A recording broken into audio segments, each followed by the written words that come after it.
Welcome back to LDB Games. I'm Lord Darth Balls, and this is a Raid Shadow Legends video. And this video is going to be about how you beat Agreth the Nether Spider, one of the Doom Tower bosses. Actually featured in 2 different rotations with different affinities. And it can be a difficult fight if you don't understand the boss's mechanics. So to start, we're going to talk about them. So first of all, let's go over the passives, because these passives can change a lot of the strategy associated with it, right? First of all, turn meter reduction effects are reduced by 50%.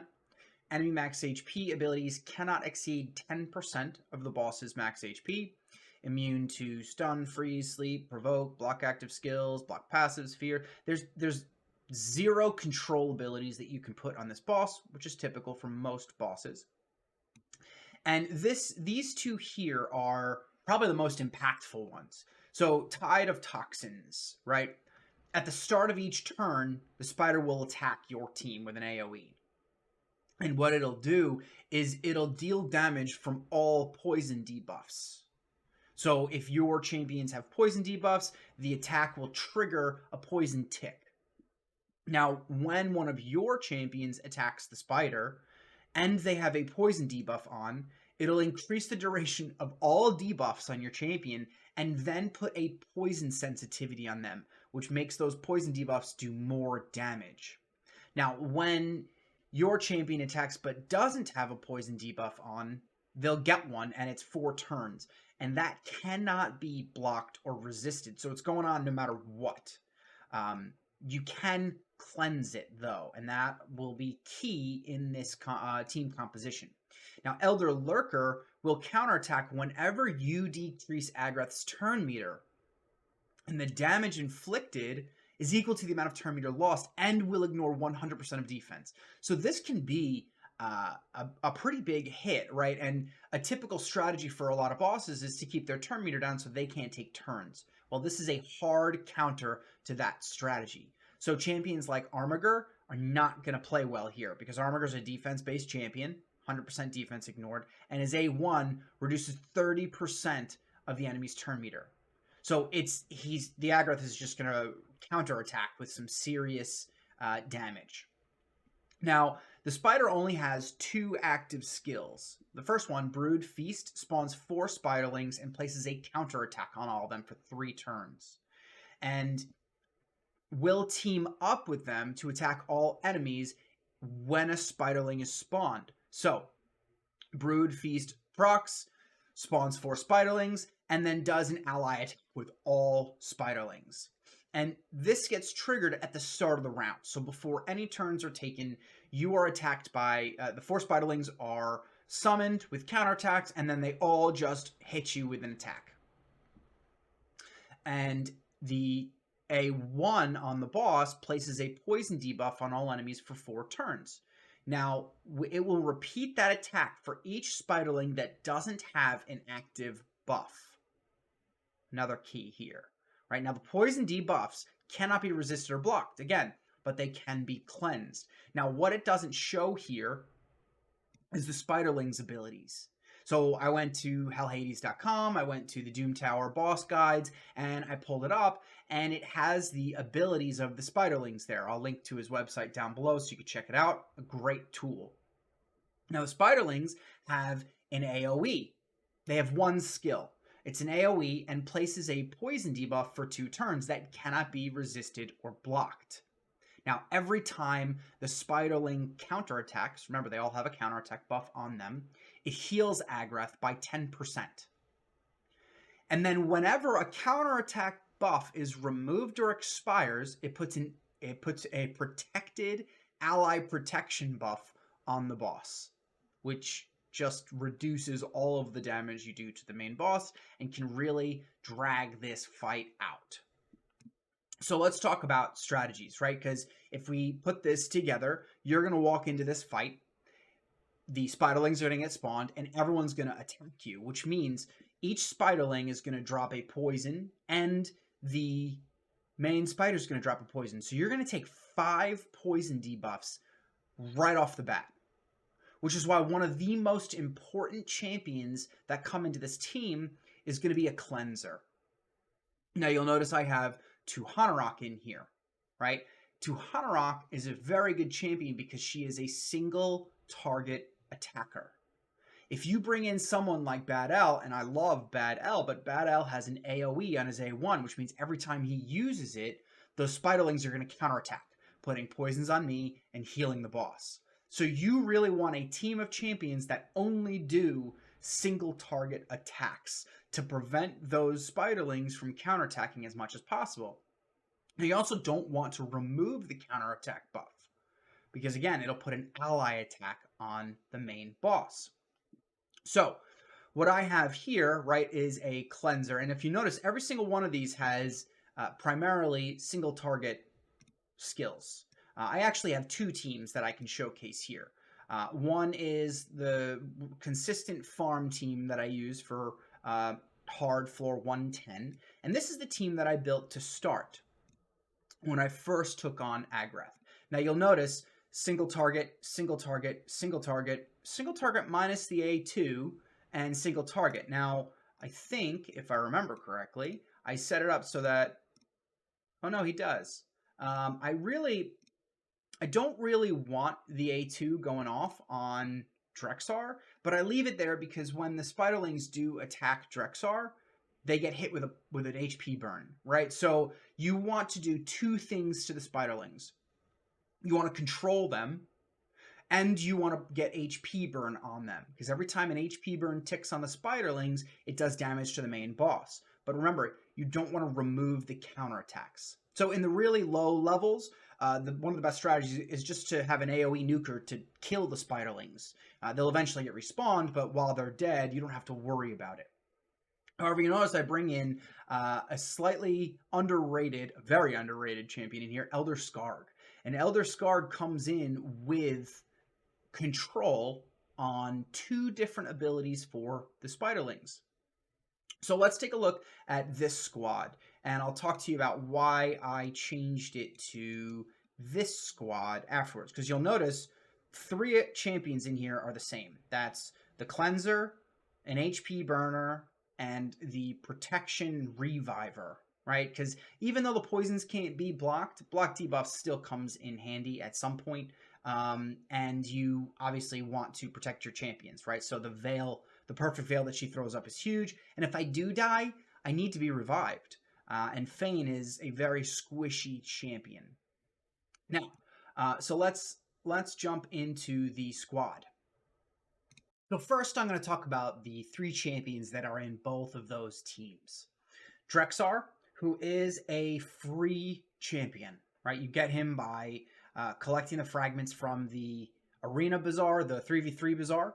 You can collect one a day, and once you get 100, you can summon him. And he's an incredible champion because of his passive. His passive, when he takes a hit, has a chance of putting an HP burn on the target, the enemy that's attacking him. Not to mention his resistance goes up for every enemy under an HP burn, stacks up to 50. So in this fight with 4 spiderlings and Agreth, he gets an extra 50 resistance when they're all covered by an HP burn. And his A1, which is a 3-hitter, has a chance of placing an HP burn and will heal himself a little bit if the target is under that HP burn.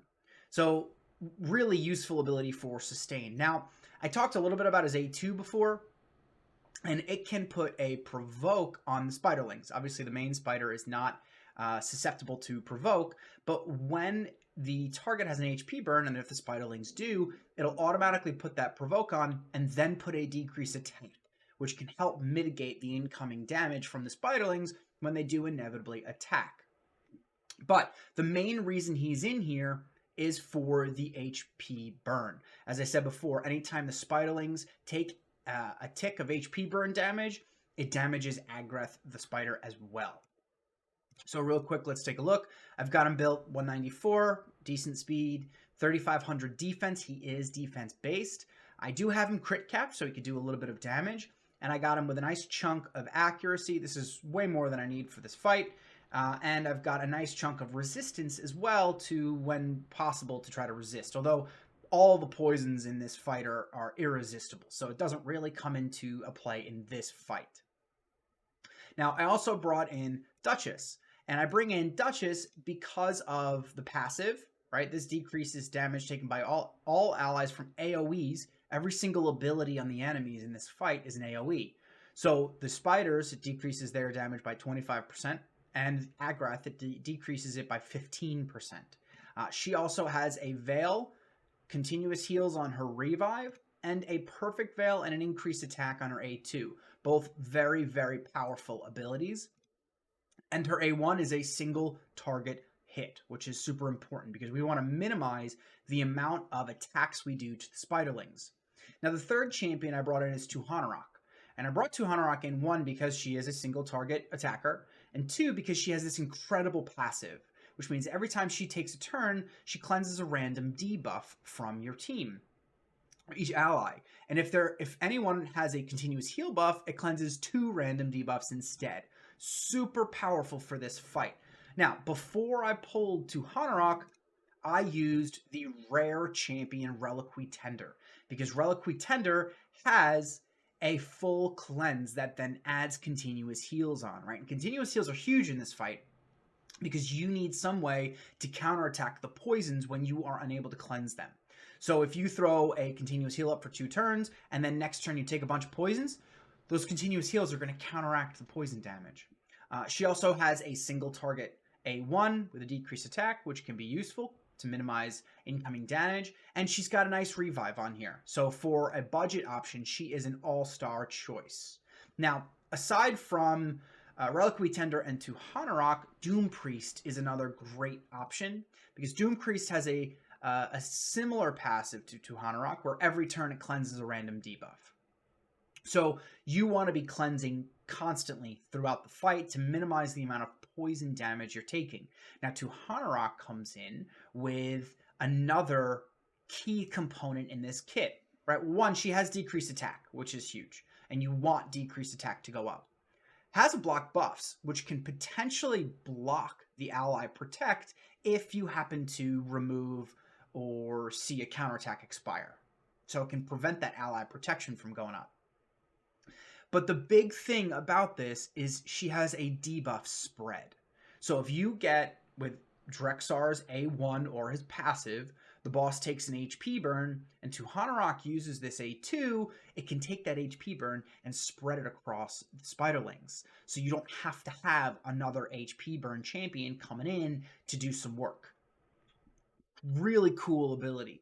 There are a couple stand-ins for this. Harkin has a debuff spread, and Vizier has a debuff spread. Some really cool extra utility to use. Now, she comes in with an increased defense and increased speed, which is great, right? Buffs up my team, allows me to take less damage, and keeps my team running nice and fast.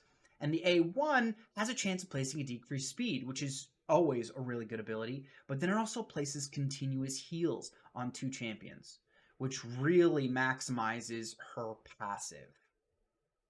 So those are the 3 sort of supporting champions I have. Now, in the very beginning, I had a little trouble working on this boss, and I happened to pull Elder Skarg.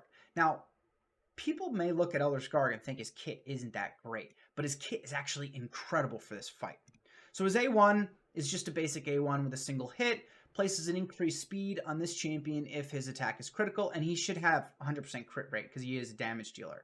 So this keeps him running fast. Now, the real key in his kit are his A2 and his A3. So before I get to that, this doesn't come into play here.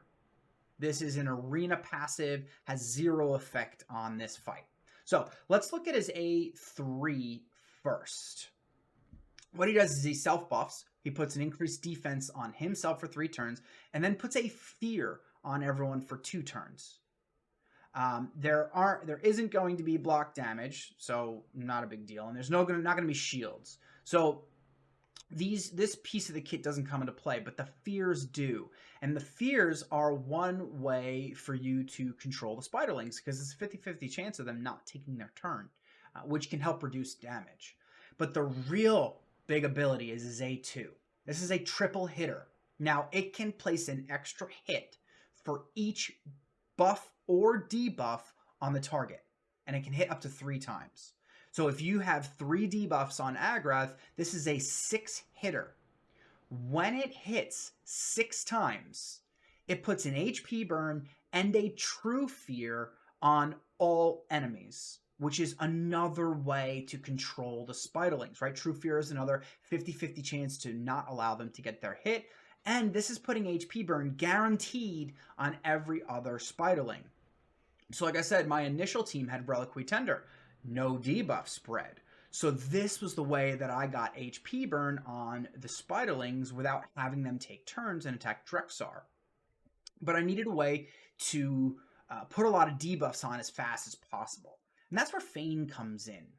Fayne is a champion I use in one of my unkillable teams for Clan Boss because she does a tremendous amount of damage, but she's very squishy. But the really cool thing about Fayne is she has her A2 places 2 poisons and a decreased attack. So there's 3 debuffs on one ability. And her A3 puts both a decreased defense and weaken. So that's 2 debuffs on one ability. Her A1 has a chance of stealing the turn meter, which is a little annoying because we don't really want that. But she brings in so much other utility that it's worth the bother of the counterattacks in the instance that you do decrease her turn meter, or rather steal her turn meter. So let's look at her kit first, right? She's running fast because she fits into an unkillable team, crit capped with some nice crit damage, 5200 attack, and enough accuracy to do the job. Elder Skarg is built in a very similar way. Decent speed, almost 4000 attack, nearly crit capped, whoops, a decent amount of crit damage, and enough accuracy to do the job. So that was my original team, right? Duchess, Drexar, Reliquary Tender, Elder Skarg, and Fayne. Then I pulled Tuhanarok, swapped her in for Reliquary Tender, and when I got to the higher levels, it wasn't a consistent win. This team can beat hard 110, but not 100% success rate. So I changed out Fayne and Elder Skarg for Vogoth and Rotos. I just did a guide on Rotos. I'll pin to that up top. And he comes in because he is sheer damage, single target hits only, to never proc the Spiderling's attacks. And Vogoth comes in for his incredible passive. You would want to turn his A2 off, although very, very similar to Drexar's A2, it can be used to help control and decrease the attack on the Spiderlings. But the real key to his kit is his passive. Whenever he's attacked, he heals all allies by 50% of the damage received. When it's bosses, it's 25%. But this champion receives half the heal that others receive against bosses. And when he's attacked, it places a leech on the attacker. Now, leech allows you to heal from the damage that you do, helping you stay alive. This part of it doesn't really come into play. And then his A1 is actually pretty cool if you build him with accuracy, because each hit out of a 3-hitter has a chance of increasing the duration of random debuffs by 1 turn. So if you have the HP burn, you can just keep those ticks going up and up and up. Having Tuhanarok in there allows the debuff spread from Drexar's debuffs, HP burns. Real quick, I have Vogoth in a curing set, which gives a 20% bonus heal, which just makes him that much more powerful as a support champion in this squad. And all I cared about was HP, defense, and accuracy with decent speed. His speed is kind of irrelevant because the only thing that matters is that he takes a hit. He doesn't really need to take a turn. You'll notice I don't even have a full immortal set for some extra healing here. And then Rotos, I went over in my video. You can check it out. 4,500 attack, 211 speed, crit cap, 250 crit damage. So come in there for damage. So what I'll do is I'm going to play this run with both teams, and I'll have it run through at the end of the video.